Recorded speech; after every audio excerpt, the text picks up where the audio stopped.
Hello, everybody, and welcome to my channel, Texas Gal Treasures. I want to welcome you guys to my channel, and I want to start off by saying thank you. My channel recently hit a very big milestone, which I could not have done without you guys who come to watch and hang out with me pretty much every single day. So I just want to say thanks. And I'm going to get into the topic, but let me give you a brief overview of what we're going to do. This is a little bit different than my normal giveaway format. So I'm going to be sharing 5 things I've learned being self-employed. I started working for myself about 4.5 to 5 years ago. I started small and it just sort of snowballed into where I am today. So I wanted to share some of the things I've learned over the last 5 years, but also celebrate the growth of this channel and to say thanks for the amazing people I've met over the years, because I do a lot of live, and because I like to think I'm fairly active in the community, so I've gotten to know so many amazing people through YouTube, through Facebook groups, in the reseller, in the merch community. So just thank you. Tom says just give us the knowledge.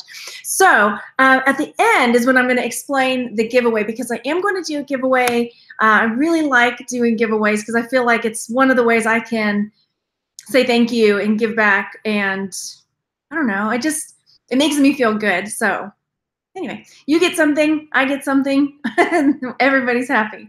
So here we go. So basically, my 5 things, I have them written down, so I'll have to look because, I'll get them mixed up. So 5 things I've learned being self-employed. If you're new here, first of all, welcome. I sell from home, so I'm a reseller. I sell on eBay, Etsy. I find things at garage sales, estate sales, thrift stores, and I find things for a profit, for cheap, and I flip them on eBay and Etsy. I like to rehome things, basically, find a new home for things that were lost, but now they are found. And I also create designs for Merch by Amazon and other print-on-demand platforms. There's a few other things that I do as well to have multiple income streams, but those are my 2 main ones. And so yeah, here we go. And this, YouTube now, is a big part of what I do. So the first thing I've learned, this was a hard one, growing pains, is because you're not working in a job, and you don't have a boss, other people won't see what you're doing at home, sometimes won't see what you're doing as a work. So this was something that I had to really be protective of for myself, saying I may be home, but that doesn't mean that I'm free to go out and hang out. I can't go have lunch every single day, and I can't, oh, you're going to the mall, let's go, So I think knowing that, now I don't have this problem, but I think Kate was telling me about this from Kate's Place, that some friends would say, oh, you're home, do you mind babysitting for me? And having that boundary with people that, while I may be home, it doesn't mean I'm not working. So learning that you've got to make those boundaries for yourself was a big one for me. You have to protect your time. So this kind of rolls into that. My next one is you have to I had to learn how to set goals for myself. Now, when you're working, you might still have goals for yourself, but when I was working, I taught for 14 years. I was in the elementary school, and so I had someone say, well, these, basically, like, these are the objectives for the week. These are the results we want to see by this time. So it wasn't, there were certain areas where I had some control over my goals, but for the most part, the administration was letting us know there were things we had to meet, there were tests we had to do, and so it wasn't me setting those for myself.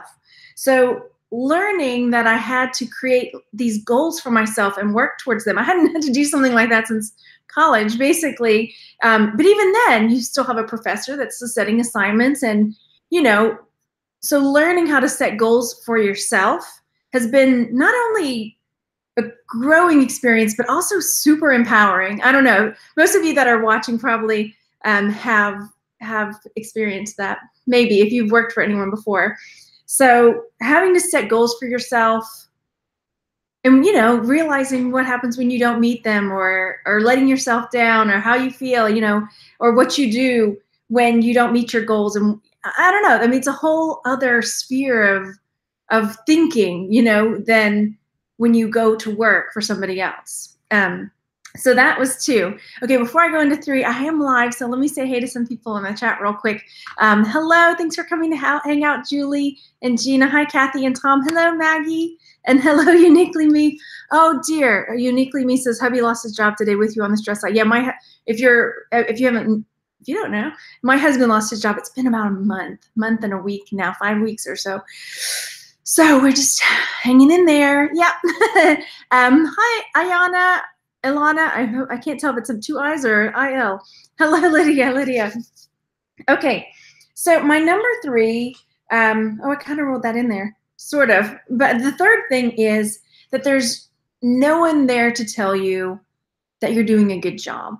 Not that I needed somebody there to tell me that, but when you work for somebody else, generally you have a paycheck, which is kind of like a, here you go, you did your job, good job, you know, or you've got a review every year, or, you know, we had professional, you know, where principals would come in, watch us teach, they would leave us notes, you know, that would happen a number of times a year. And then we had our big one at the end of the year.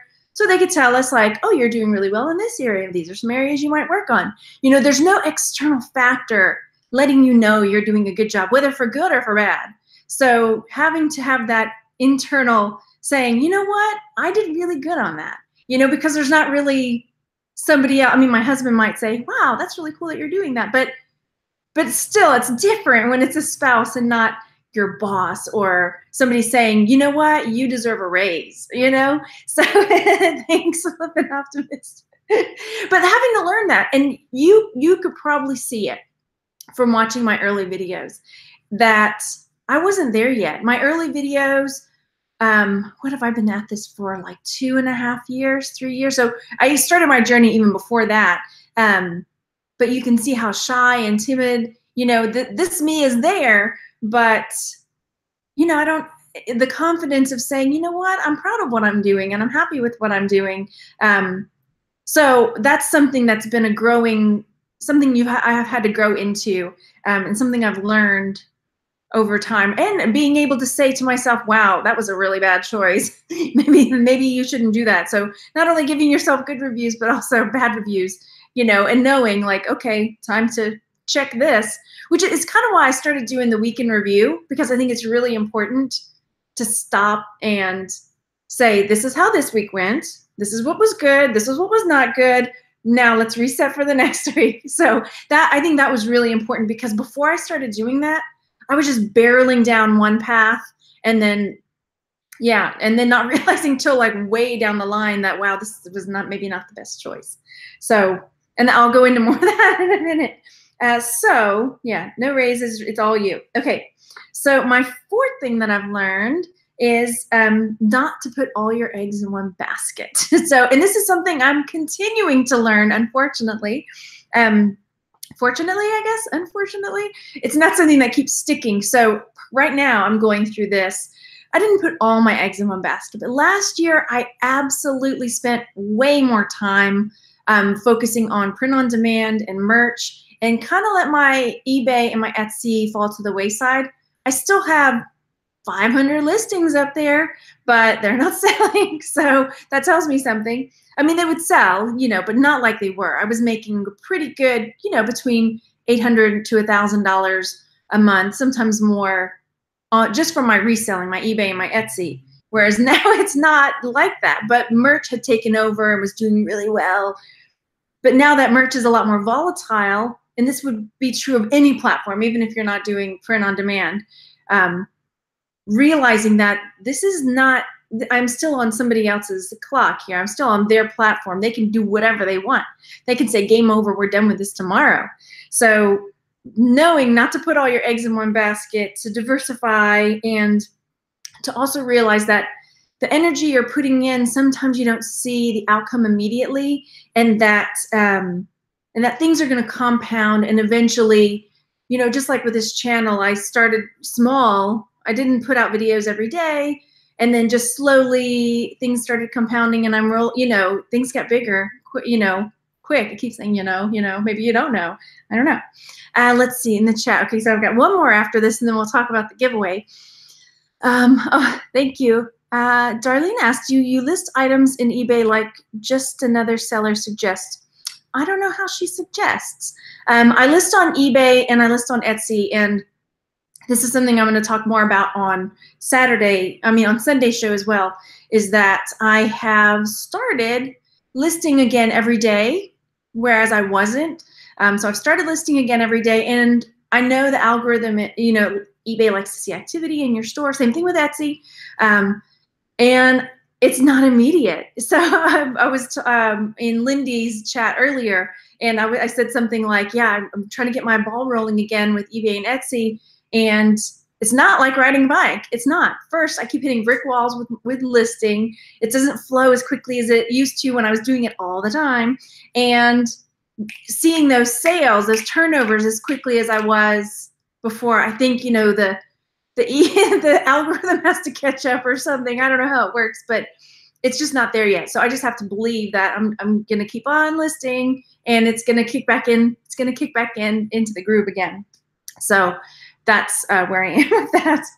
And then finally, the last thing I have learned, and this was another hard learn, is that there's no one right way to do this. Whether you're self-employed doing this or self-employed doing something else, there's no one right way. So when I first started, especially watching other resellers and watching videos and seeing how other people are sharing on Facebook, I would try to emulate what they were doing, and I might have had some success at it, but it hurt. It didn't feel good.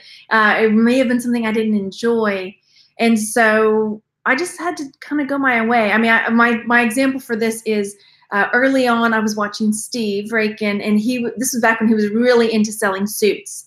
So I was watching him. I was picking up all this information about selling suits, which was amazing information. Don't get me wrong.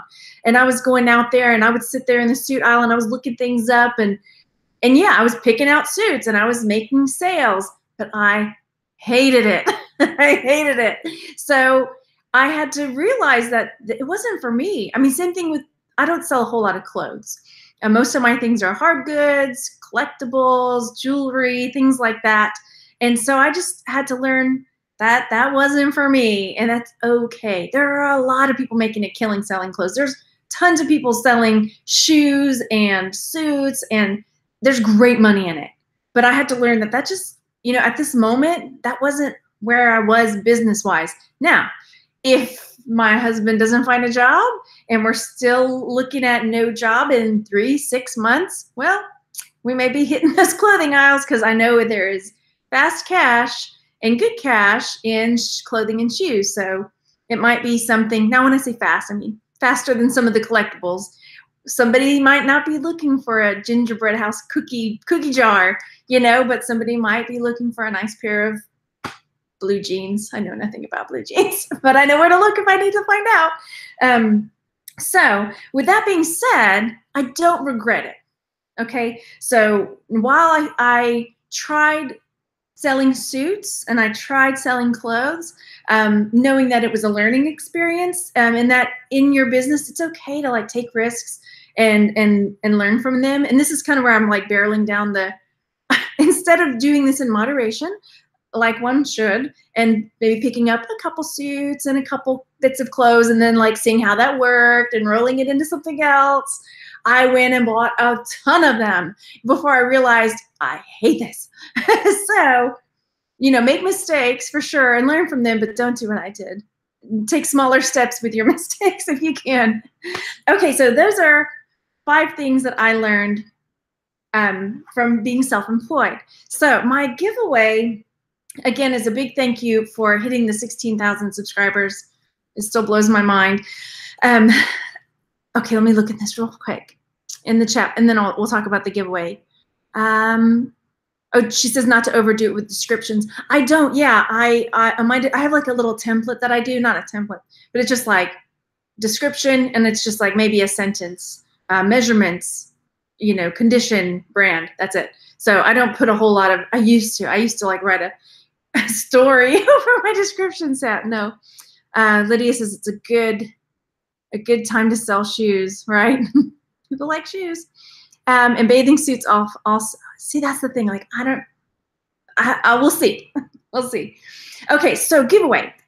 Here's what I need to do to have you guys enter the giveaway. If you're live, you'll have to wait and come back after the video ends and render so you can leave a comment, because the random picker won't pick from the live chat, unfortunately. So I'm super happy you're here. Come back and leave a comment.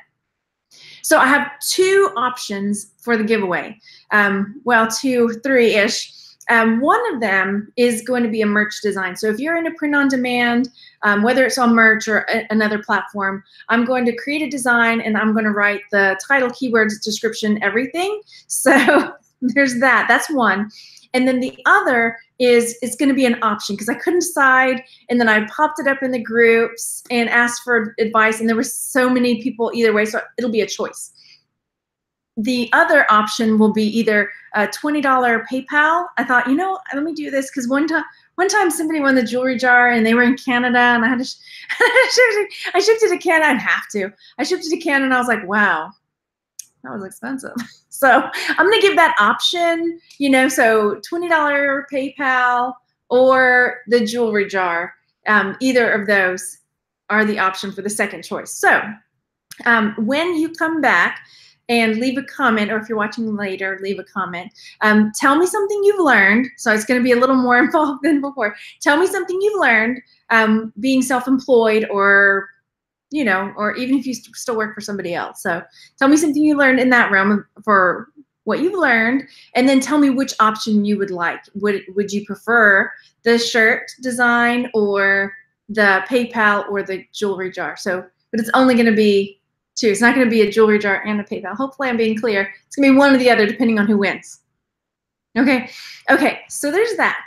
Okay. And if you are not subscribed, I would love it if you would come join and subscribe.